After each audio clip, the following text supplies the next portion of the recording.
Good morning. Thank you, Joe. I appreciate those kind comments and your commitment to DEI work. It is with great pleasure that I introduce to you Dr. Ana Núñez. As Joe mentioned, she is our inaugural medical school vice dean for diversity, equity, and inclusion. Dr. Núñez came to us at the end of last summer from Pennsylvania in the middle of the pandemic, coming across the country. Furniture got lost or sent in the wrong direction, but eventually she settled in. For her background, she received her MD from Hahnemann University and continued there for her residency and chief resident year in internal medicine. She then completed fellowships, first in medical education at Michigan State University, and then in health service research at the American Association of Medical Colleges in Washington, D.C. She joined the faculty of Drexel University College of Medicine in the Department of Internal Medicine. Dr. Núñez is extremely well known for her scholarly work in both women's health and health equity research. She has really been a pioneer in both of these areas. At Drexel, she was then also the Associate Dean of Urban Health Equity Education and Research, and was there recently chosen as their inaugural Associate Dean of DEI. So she has experience in this area and can learn and share that with all of us here. I was fortunate enough to be on the search committee last year for this vice dean position. And I have to say that our committee was thrilled when Dr. Núñez accepted our invitation to interview, even more thrilled after we had met with her, and then when Dean Tolar offered her the position. Her experience and pragmatic approach to this work, as well as her outstanding clinical and scholarly reputation, made her the clear choice for this new leadership position here in our medical school.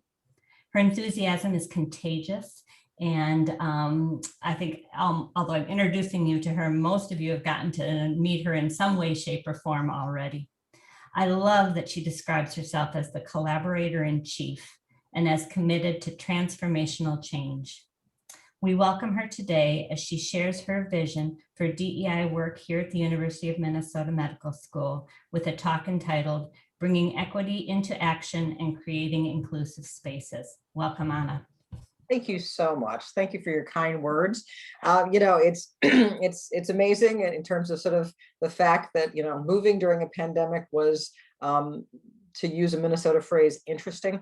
It was sort of, challenging in terms of sort of coming here, but I'll share with you that what drew me here and what continues to be is the opportunity to work with really smart, committed people who want to make a difference. So, being sort of collaborator in chief and seeing a lot of the good work and a lot of the really foundational work that's been going on for quite some time, including that in sort of pediatrics, was really sort of inspiring in terms of being able to sort of come on board and really envision some transformative change. So I'll share with everybody, I'm upregulating my sort of East Coast self for this morning because it's very early. So I'm going to talk fairly quickly. My intention in terms of as I share these slides is not for you to read every single word. It is sort of more kind of like a dim sum tapas buffet in terms of sort of hearing about stuff.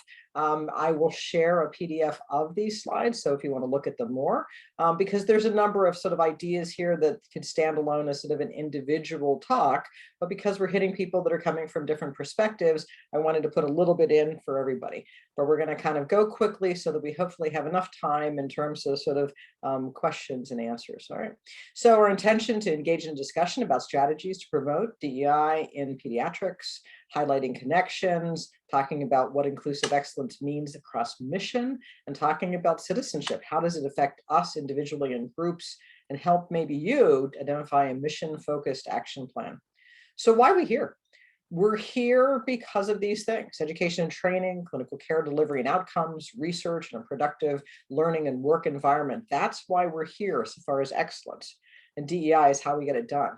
So when I say diversity, we talk about sort of that we have diversity in terms of all of our teams, cognitive diversity, as well as life experience diversity.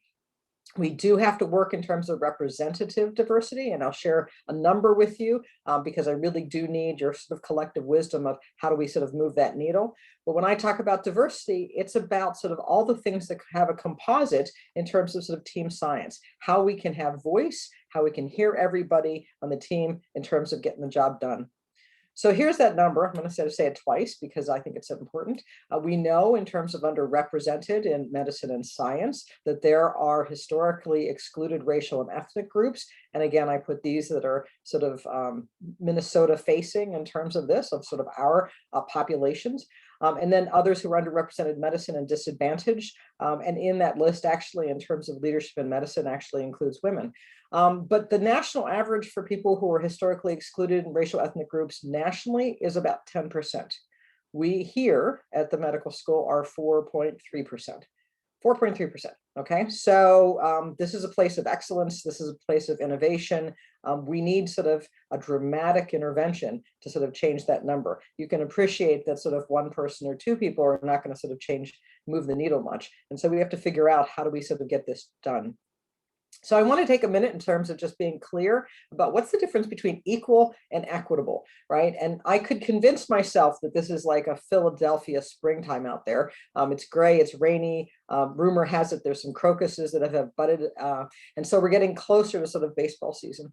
So here, using this sort of analogy and equal versus equitable, when we talk about equity, we start with the end game. What's the point here, right? So originally I used to say there were three little boys looking over the fence and people said, you're being cis heteronormative. So I'm just saying three children.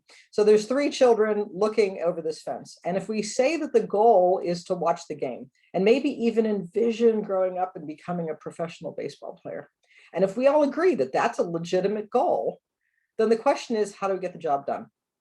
In the first one, everybody's treated the same, right? But we are not all the same. We're not out of a 3D printer. So we don't need the same thing to get the job done.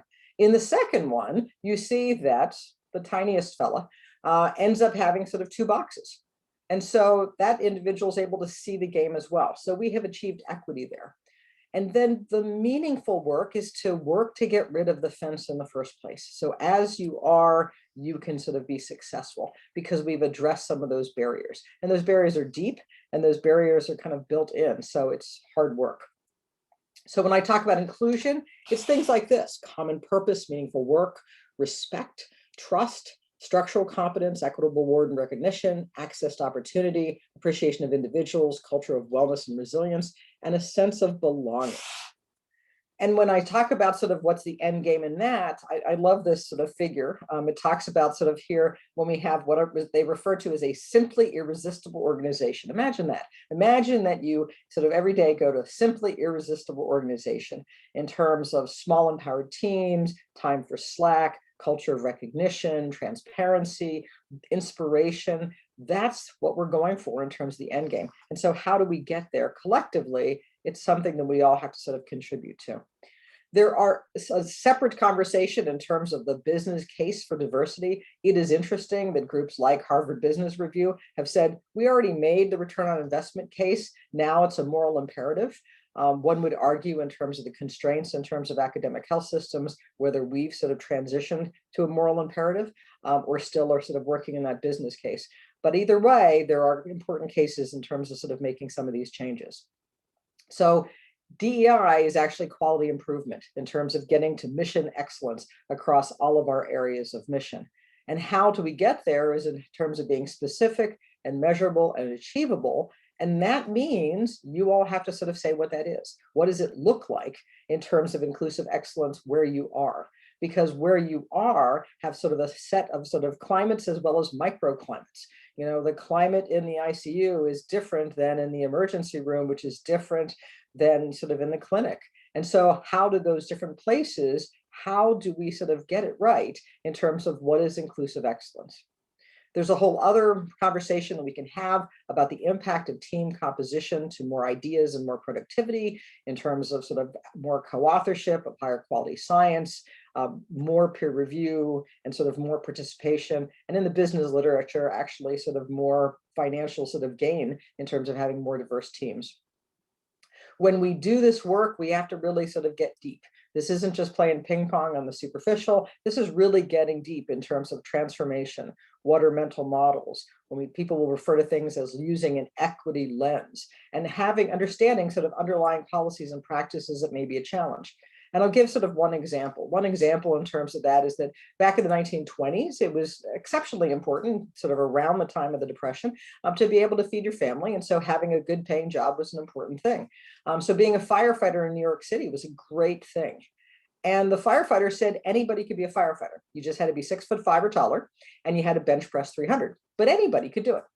So you realize, of course, that that sort of doesn't promote an inclusive environment for firefighters, and fall back to 2021, and we know that you don't have to bench press 300 to be a firefighter because most firefighter takes people out in teams, but there are certain requirements. So when we start looking at those underlying policies and practices, we have to look at what are we excluding and how are we keeping sort of people out in terms of sort of ways that artificially limit who all can be sort of part of the team. So as I mentioned, we're at 4.3 nationally. We have work to do. I'll just share with you one sort of example and more to come. April's Dean Special Seminar will actually talk about holistic improvement so far as recruiting. In our medical student class, our underrepresented students were 8%. And then after a holistic admissions approach, that's gone to 18%. And the holistic approach it does sort of have the range in terms of metrics for success, but then it looks at about attributes and experiences in terms of success and balance them sort of in a way to sort of look for candidates who have all the right stuff talent-wise, even in the face of sort of having sort of disadvantage. And so it's something to consider in terms of how we look at sort of our recruitment. So everybody sort of heard about sort of blind spots and good intention. Again, I have no conflicts with this presentation, nor do I get any sort of resources from this particular book, but I find it sort of an easy read with sort of good annotation that talks about sort of blind spots. But it really speaks to the issue of, the question I have is, does the fish know that water's a thing, right? If all you've ever seen is water, and it pretty much works for you, you can sort of do the gill thing, you turn it into oxygen and sort of works for you, then do you really know that water's a thing? And sometimes it's really hard to be able to see sort of other perspectives because it is what it is for you and it looks like reality. As I sort of put this image together, I came across with images the decision that there is one type of fish that actually does know that water's a thing, and that's a flying fish. Because it has to take the energy, be uncomfortable, get up in the air, notice that the oxygen isn't working so well, and then come back down. And that fish knows that water's a thing because it's more comfortable in terms of one versus the other. But that discomfort enables sort of a perspective that sort of a fish like this doesn't have. And so we need to start being able to see that water's a thing. Sometimes it's turbid, sometimes it's lakes, sometimes there's so much seaweed and kelp you can't get through it. And so just how it is for us isn't necessarily how it is for other people in terms of sort of making change and making our way. This presents a challenge because structural racism is literally built into our system. Just like the travelators, and maybe for some of you who love to travel, we love to travel. And so we miss that in terms of one of the many things attached with sort of our pandemic. But the travelator sort of gets us. We don't have to actually even do anything in terms of sort of making a difference. And so, for example, I'm just going to stop my share here and sort of change to a different share. I'd like to just, if I can.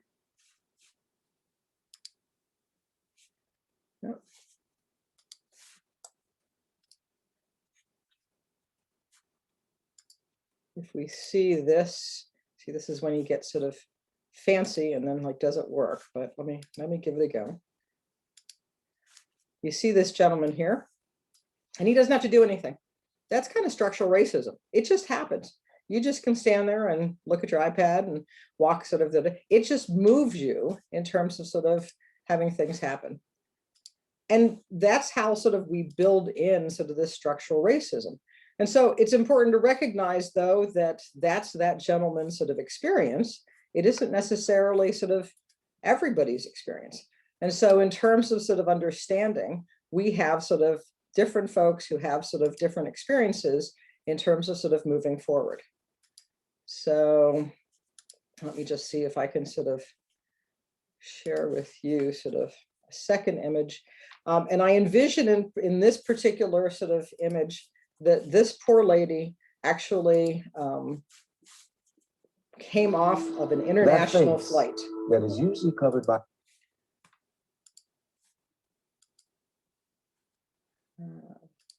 And because it's delightfully early in terms of sort of trying to do something really tricky, it's not going to let me play here. But the image that I was sort of going after, which I'll just sort of pass on for right now because it doesn't want to play for me. Oh,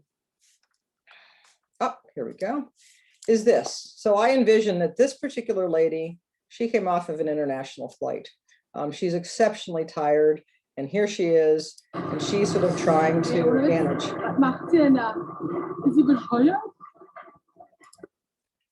And you see that as she's sort of going off this international flight, eventually she kind of gets tired and she stops.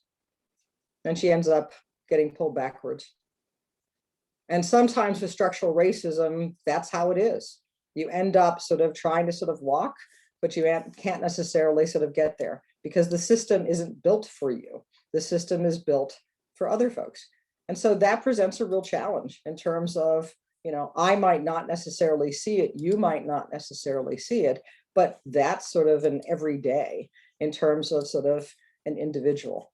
So recognizing sort of that structural racism is sort of a challenge, we have to figure out sort of, again, how do we sort of see that water? How do we sort of understand sort of what's going on?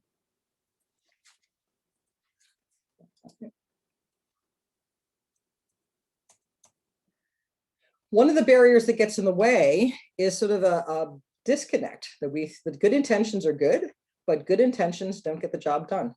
Right? Some of you may have heard the phrase, the road to hell is paved with good intentions. Here's an image, and again, delightful people. They're really lovely.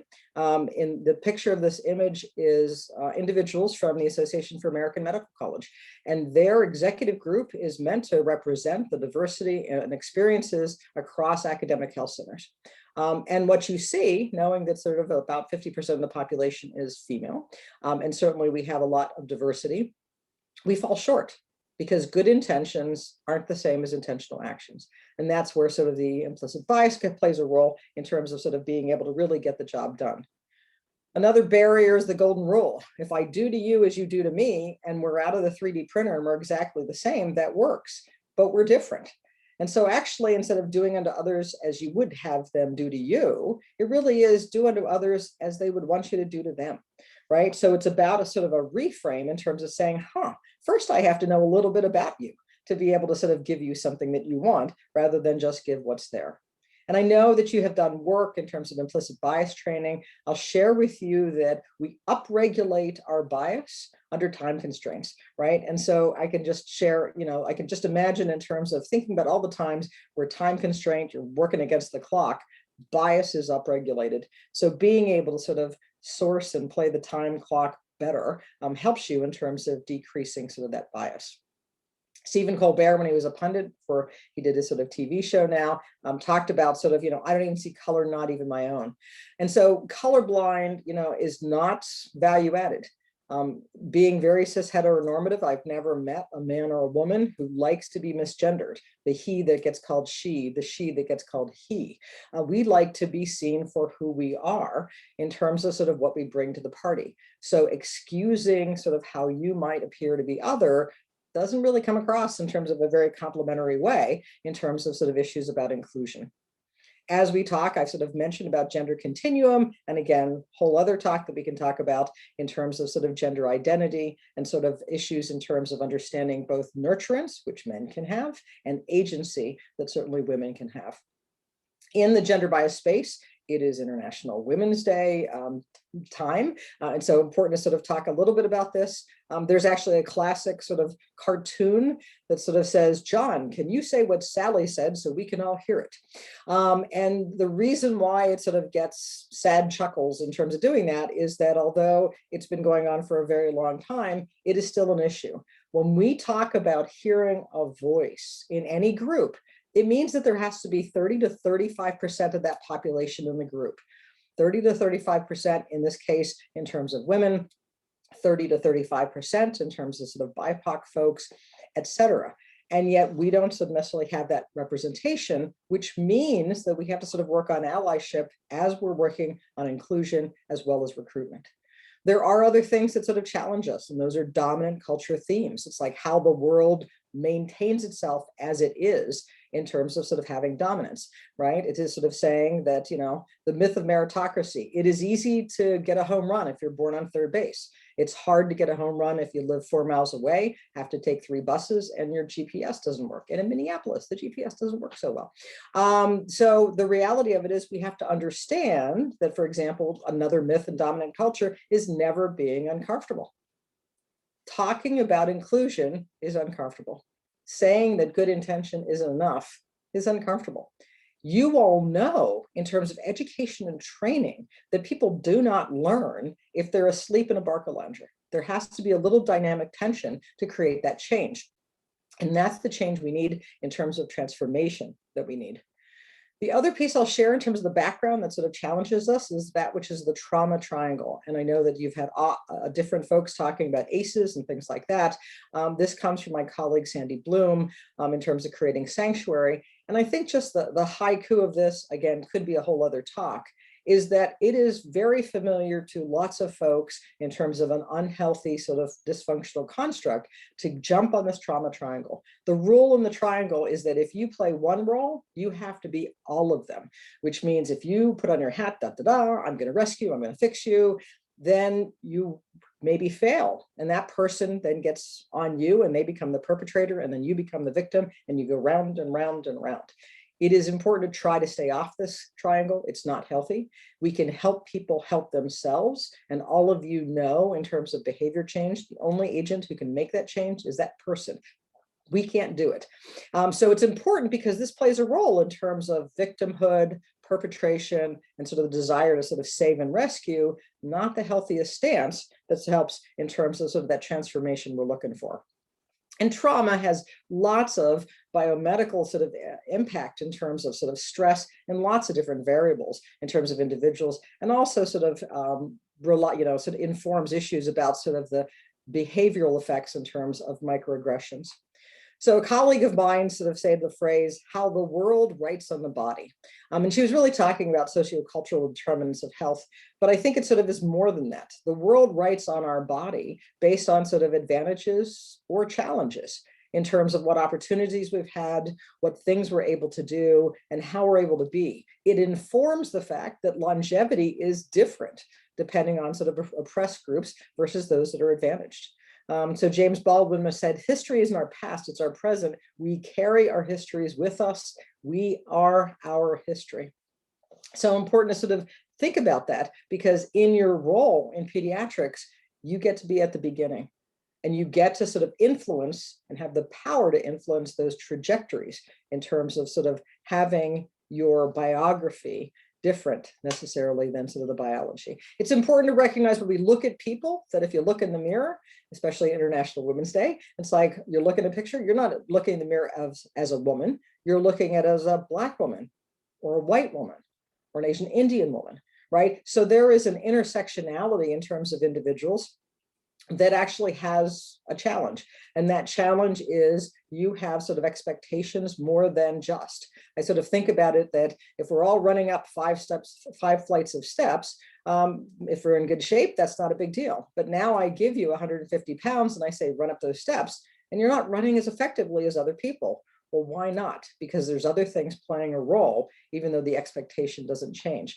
So being able to recognize the additional burden in terms of intersectional status, and this extra burden has been referred to as allostatic load, plays an important role in terms of sort of having everybody be contributing at the levels that we expect, but not recognizing that invisible water that might sort of be a bit turbid and making it difficult to do that.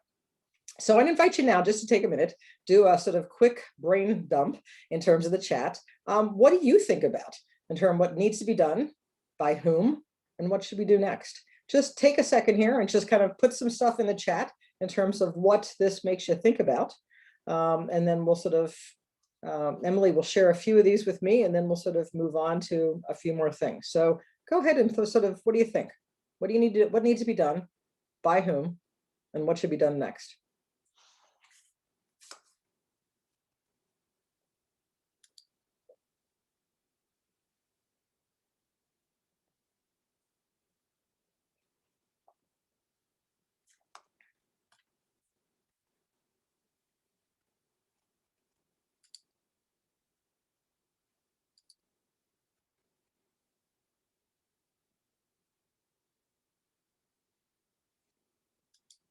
All right. I'm going to sort of just move on through in terms of some ideas maybe here. I'll share with you that my approach is starting with mission, right? Why are we here? What do we want? We want excellence in terms of mission. So it's about culture, and it's about sort of our culture being able to sort of see that water. It's also looking at sort of what are the exemplar, what are best kept secrets, what are things that are good, but with some work we can get to great. What are some gaps that we aren't doing that we should be doing? And then what are sort of troubleshooting? We want to sort of circle, color between the lines in terms of sort of moving things forward. We need to sort of pay attention to every level, from individual to our interpersonal groups. And I'll talk a little bit in terms of social networks about something called found families in a minute. Organization, community, and policy. So it needs to be all of us. If you're doing sort of teamwork, then training needs to be of the team, not just on sort of a few of the people. And so we really have to sort of pay attention. How do we sort of have this work for all of us? There are lots of opportunities that are an inroad for change. And so when we look at, in terms of diversity as a strategic imperative, authenticity, the intersectionality I mentioned, belonging, talent optimization, and leveraging our differences, that equitable access to opportunity, effectiveness in communication. How do we sort of get into it in terms of authentic conversations? Active practice of conscious inclusion. Addressing issues associated with sort of inclusion is kind of like yoga, or playing the piano, or being an amazing sort of rower on a boat, right? It isn't something that you do well once. It isn't something you do well doing twice. It's something that you have to practice. And so doing that practice and making it be a practice, breaking it into your world, is really essential. Community collaboration and sort of shared responsibility. The other piece I'll share with you is that we have to also, as we do this work, be human and be kind. And that seems trite and sort of easy, but the reality of it is lots of us were raised that you're either good or you're bad, right? And good is good, because if you're good, then even if you do bad things, it's like crumbs, it doesn't last. And if you do something bad, you are irrevocably bad. Even if you do good things, you stay bad. So it's really important to stay good, right? You want to be sort of good. But the truth is, we're human. And sometimes as humans, we do fabulous things, and sometimes we don't do fabulous things, but we're human. And the goal in terms of sort of being human is that we learn as we move forward. So being able to recognize that people aren't good or bad, but human, and being kind to both ourselves and each other is really important. We don't have time for our conversation about sort of in a conversational way to kind of do an autocorrect that I refer to as oops and ouches, to create a culture of where we sort of claim it, where things get misstated or mislanded. But that's certainly something we can sort of talk about sort of in the future. We're 66 days away from the anniversary to memorialize sort of George Floyd's murder. And so certainly everybody sort of knows in terms of this that we're sort of moving forward. And I would actually encourage folks to consider, how might you spend sort of these days in terms of doing some practices to sort of raise awareness, to be able to improve your skills. So imagine a world where there were clear roles and responsibilities, but no hierarchy. How would it be different than now? What about recruitment of talent potential into an environment that cultivates the potential? How would inclusive excellence be different than now? How do we sort of put that together in a different way as we make some of that system transformation?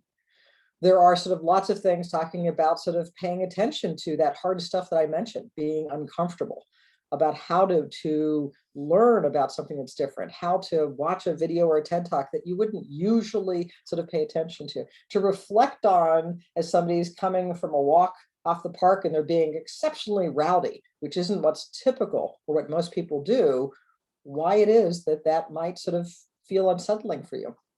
To be able to sort of understand, how do you make room in terms of space for others?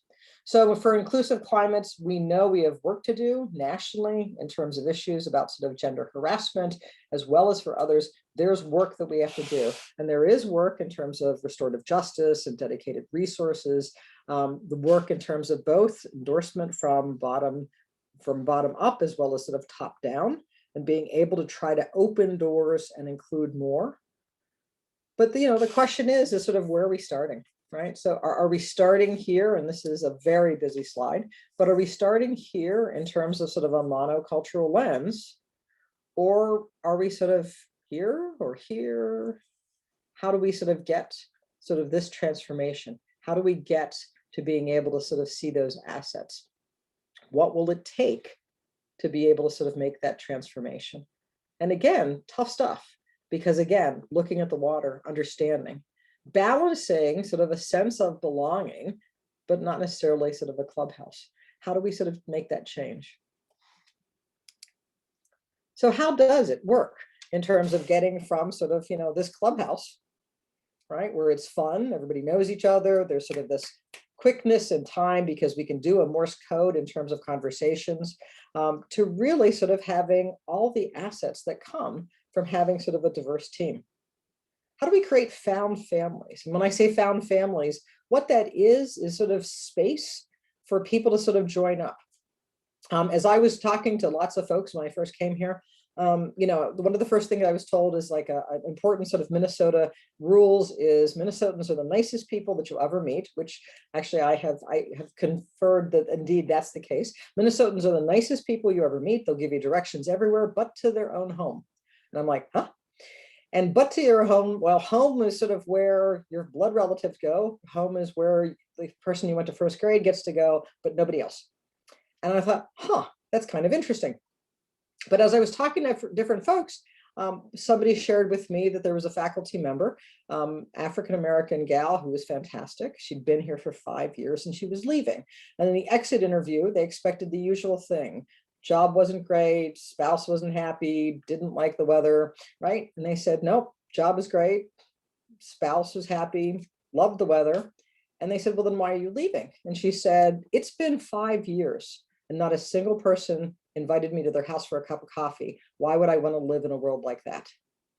And I'm like, dang, clearly she didn't get the memo, right? In terms of sort of doing this. When we create found families, we make room for others. And it's interesting because I was having a conversation not long ago with somebody else, and this individual said, huh, I would have never thought to do that because it's not something I need. And it's just like, you're right, it isn't something that you need. It's about sort of paying attention to sort of what other folks need. How can you call somebody up and say, hey, do you want to go for a walk around the lake? Or, hey, here's, an apple orchard that, we're going to go sort of pick apples and would you like to join us?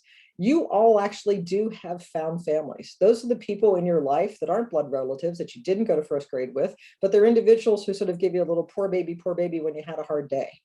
But we have to cultivate found families so that there is room to sort of include people in terms of sort of as we sort of become more diverse and become comfortable in terms of different ways of having perspectives and ideas and being. The other piece is sort of how does our world broadcast that we're inclusive? Here's something, this is a Texas related thing that I sort of found. But here in this sort of inclusive friendly facilities, you see that they broadcast what are gender neutral bathrooms, what are lactation rooms, what are spaces for fitness, meditation, or prayer. That says who all gets to be here and who is it that we want. In addition, in terms of your physical space, what's on your walls? What's in terms of sort of patient information? And do they look like the populations you're reaching out to? Can people walk in there and say, hey, that looks like my child? All right. Are we intentional in terms of sort of the value broadcasting that we have in terms of inclusion? So work and real change requires investment and effort, right? Starting something new requires effort, persistence, and motivation. We have to address the doubt and the fear of the worry, but we can do it and we can do it together. We have to drill to authentic inclusion about communication skills, about relationship work to really double down, right? Being very nice is great, but being real is what we have to get to. Coming from Philadelphia, the phrase is, how you doing? And they don't really mean, how are you doing? That I'm going to stand here for 45 minutes to hear about it, but it does open the door that maybe you will actually tell me how you're doing, which is deeper than just hi. And so being able to get deeper in terms of having authentic conversations will help in terms of sort of creating sort of problem solving and sort of those connections that are important as we move forward. So enabling people to do what they're passionate about, leading, because this work takes courage. And in terms of sort of insight and motivation, one of the things I've been impressed with coming here is that sort of Minnesotans get things done, right? And so having the courage to make that change is here in terms of having sort of challenging conversations, creating empathy. Empathy is sort of promoted when you can see not just difference, but similarity and difference and hold it at the same time. So having that sort of top-down support, understanding what everybody sort of needs, being able to sort of provide voice, finding things about how do we sort of improve stuff, and that it is a journey, just like quality improvement, just like striving towards knowledge. The journey is about sort of diversity, equity, inclusion, about creating sort of that inclusive excellence. So we have a new webpage, so please check it out. We actually also have a new newsletter. We invite sort of great ideas as well as ways to sort of shine the light in terms of fantastic things, including Dr. Bendel's vice chair position sort of coming out to be able to sort of share good news. There is a lot of work underway that's happening. We will be soon sort of pushing out a diversity engagement survey that will be able to be pulsed in terms of departments, so we can talk about our baseline as we sort of move in terms of some metrics, as well as sort of annotated resources, lots of work that's happening in terms of lots of different areas. The Dean's Special Seminar, which happens sort of on a monthly basis, is archived. Last month, for example, the Developing Brain, which certainly would be interest in terms of pediatrics, had Dr. Damien Fair speak about some of his research in terms of brain development. And later today, Dr. Rahel Gabre will talk in terms of sort of women's health topics moving forward. And we look forward to sort of hearing about some of the really cool things that are happening. So how to be a change agent, being able to sort of be a leader, understanding that DEI is everybody's responsibility, just like lab safety, just like hand washing, it's an all of us thing. And so how do we engage what makes sense? How do we educate and make time to reflect? Because sometimes I think we're robbed of that in terms of an opportunity to reflect and have those authentic conversations. How do we talk about ground rules for dialogue that allows that there's voice, that sort of is open-minded and sort of we're able to sort of identify who's not here that we need in the pool. And then oversight, for which I know you have sort of a very robust council in terms of moving things forward to get into the weeds in terms of sort of policy changes. As we sort of pay attention to some of these changes, it needs to be from a quality improvement and learning perspective. This isn't taking people out to the woodshed. Remember the human thing? This is about what are we doing well? What do we need to work on? And then what are the challenges to kind of get where we opt to be in terms of moving forward? We have to sort of do in and out boundaries and sort of hold to that, and fighting isolation, especially in times of this pandemic.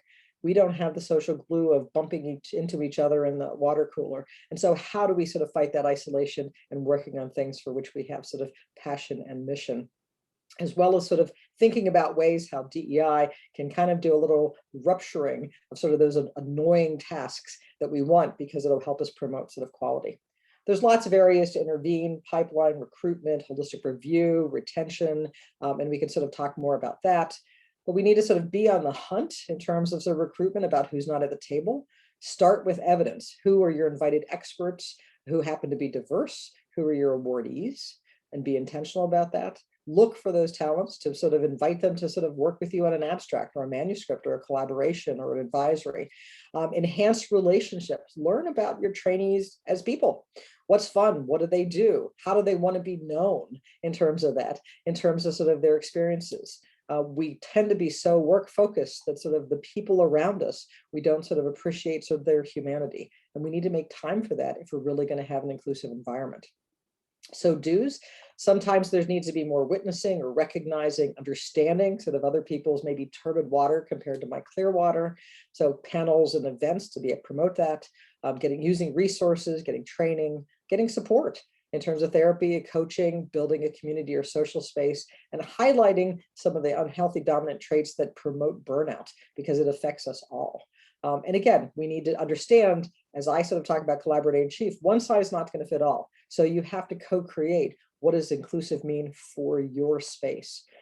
Individually, self and group reflection. In medicine, we're usually pretty bad at that. I know that, I run from thing, drop it and go to the next thing, and need to sort of be able to spend some time to reflect. So it does, managing the clock and changing it up is really sort of important. Success in terms of sort of congratulating each other, even in the small stuff as well as the large, is really important in terms of practice of gratitude and appreciation. And again, paying attention, getting connected, and thinking about sort of bringing that human versus the superhuman in. Lots of folks are working on lots of different things so that there is sort of zero opportunity to say, nothing's happening. It's like tons of things are happening. What are you interested in? What difference can you make? What part of mission can you contribute to in terms of sort of changing the needle? So there are lots and lots of opportunities. And the best part is, in terms of sort of this innovative crowd, there's stuff we haven't even thought of yet. And so I look forward to sort of hearing about sort of those innovations in terms of really sort of making a difference. So I encourage you and applaud you in terms of sort of being a department that's been forward thinking for a very long time and having sort of leadership sort of moving this forward. Now let's really catalyze this, put a Bunsen burner on it, and really sort of propel it in terms of that next step, and sort of join me and join all of us in a change for the better. So thank you for your questions and time. I appreciate sort of being here, and I look forward in terms of sort of collectively where we're going to go next. All right, we have a number of thoughts and questions coming through in the chat. There was, as you might imagine, a number of ruminations about recruiting and retaining a more diverse workforce. So here is one from anonymous attendee. How do we as an institution incentivize people of varying identities, recruit them to be students here, future health professionals, healthcare providers, and then have them want to stay here? How do we level the playing field, like your illustration on the first slide with the children in the baseball field? All right, well, it's a great question. And I'll share with you that in terms of this, there's lots of people out there who say, we just have to, go to London Biley and sort of get a shopping cart and sort of fill them up with people named, people of this particular group. And the reality of it is that we first need to actually look in terms of sort of how inclusive are we? What space do we have in terms of being able to build relationships and sort of have comfort with lots of different ways to approach things? Because if we recruit people and then they leave, from an economic perspective, it takes about 2.5 times the salary to replace somebody that you lose. So it doesn't make a lot of sense to sort of lose people. So we want to make sure that as they come here, it's going to be an environment that's conducive for them to be successful and to thrive. So we have to work on the inclusion space. As we look in terms of sort of the recruitment issue, there are lots of places that do reach out in terms of the pipeline, college students thinking about going to medical school so that they can sort of help in terms of their applications to medical school. Individuals between first and second year who are underrepresented in medicine, who never thought about maybe a clinical research or a research intensive career that you can sort of result in that sort of dopamine squirt where they're happy and sort of then build there, as well as rising sort of seniors who might want to consider in terms of sort of your training piece. But the sweet spot, I think, in terms of this whole equation is about relationships. If you reach out and you're mentoring, if you go in terms of sort of spending time to sort of connect with people, you end up sort of selling the place by your relationships, by having sort of those connections. So connecting with people who you might not usually connect with, reaching out in terms of sort of mentoring and giving sort of time and support, having that student that maybe came for a summertime and then, every couple of months sort of doing, how you doing? And just sort of checking on them. That's a really powerful thing that doesn't seem like it's such a big thing in terms of cultivating relationships. So we need to sort of enhance the firmament of what we mean about inclusion in terms of our environment. And then we have to sort of expand in terms of our relationships by sort of reaching out and sort of opening up those doors, both the found family and sort of open doors to be able to do that. Recognize that if you have somebody, I'll give you a very sort of concrete example. One of the things from our pre-med post-bac program that I learned is that apparently in really wonderful schools in the United States, when you are 9 years old, you take courses in genetics, right? With sort of the whole pedigree and that kind of good stuff at age 9. I didn't know that. But it turns out for disadvantaged and underrepresented in medicine folks, they don't get those courses because they're not in those schools. And so if they're lucky, maybe they have a genetics course in college, or maybe they have a week of something about genetics during sort of their college time. And then suddenly they're thrust into immunology, that they're supposed to understand all the concepts, the principles, the terms, and be able to manipulate things, genetically speaking, to understand immunology. And guess what? They don't do so well. So when we talk about sort of recognition of some of these disadvantages, you can either say, wow, this person's really bad at immuno, or you can say, wow, this person really got screwed because they were in a bad school. And so we know that. So how do we get them, like those boxes, up to snuff so that they can perform as well as somebody else who had genetics when they were 9 years old? We have to identify sort of what some of those barriers are, and then say, can we step up in terms of sort of right sizing them, giving a boot camp so that their talent can shine and they can be as successful as other folks who actually had advantage versus sort of that disadvantage. Great, thank you. There's a couple of other comments and questions that I think build on that concept of creating that inclusive environment that you were talking about. One of our attendees, Ashley Kromka, talked about having spaces and places where we can come together and have open dialogue if there are current events happening that affect the work we're doing in the communities we're serving. So I wondered if you could reflect on what you've seen work well, either at previous institutions or here, and maybe a special asterisk for the special circumstances of Zoom connecting times, and if you've seen any creative approaches there. I actually saw a software program this past week. I think it was Wonder, and it's like these little orbs. And so it's kind of a different way to sort of do a coffee hour. It's almost like you walk into a room and you can get to go to different tables and chat with people. It was, I don't know, visually, there was a little relief from Zoom in terms of sort of being sucked out to a breakout session and sucked back in. So you actually had a little choice of what orbs you want to sort of go talk to. So that was kind of a neat way to sort of just wander around the room and sort of talk with different people as sort of a different space. I think it's really important to recognize that what we do to sort of fill our gas tank and replenish varies. Somebody who's really introverted might just want some quiet time, or a soak in the bathtub, and somebody else who's extroverted might want something very different. So I think that having a menu of opportunities for which people can sort of just come together and say, hey, this is a thing, and sort of join up. In general, if you can get sort of 2 people, that's good. If you get 3 or more, that's lovely. But it has to be sort of choice. We tend to be creatures of like, what do I feel like doing? And then for those that sort of have families, then maybe it's sort of, safely masked going to a playground, and sort of just being co-located. It isn't even an event. It's just being sort of co-located in terms of going to the Arboretum or going to a playground or going to the lake to sort of just hang out a little bit without sort of anything, but just to get a little fresh air. So I think that being creative that way is useful because people's time are precious. And I think that especially in terms of Zoom, where work and home not only get blended, but kind of emulsified, right? It's really important in terms of how is this going to fill my tank? How is this going to make me giggle? How is this going to make me feel like, a little bit lighter, right? What do those things look like? And then how do we create intentionality to be able to do that? It's really important to do, because losing that social glue is really sort of isolating. And we really have an epidemic of sort of isolation that we have to sort of address. And when people are lonely, it doesn't feel very good. And we aren't our sort of best selves. So we have to sort of feed each other and feed ourselves, and sometimes do it even if we don't feel like doing it, in terms of sort of making those connections. Thank you.